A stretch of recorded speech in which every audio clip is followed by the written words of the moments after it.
फलिनीर्या अपला अपुष्पायाश्च पुष्पिणेः बृहस्पतिः प्रदोतास्तानो मुञ्चन्त्वगं हसः स्वाहा ओषधेभ्यः इदं नमः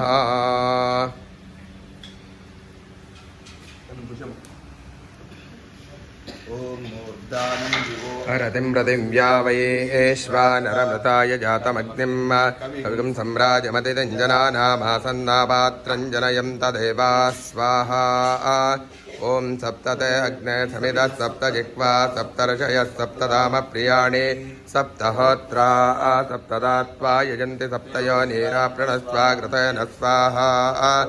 स्वादित्या रुद्रावसवस्समिन्दतां पुनर्ब्रह्माणो वसुनेत यज्ञैः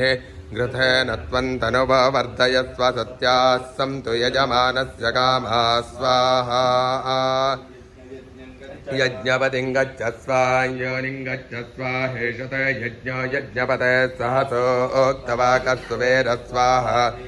गातुविदो घातुं विद्वा घातुमितमनसस्पत इमन्नो देवदेवेषु यज्ञज्ञ स्वाहा वाचि स्वाहा वाते धा स्वाहा गणपतिं हवामहे कविं कवीनामुपमश्रवस्तमं ज्येष्ठराजं ब्रह्मणां ब्रह्मणस्पत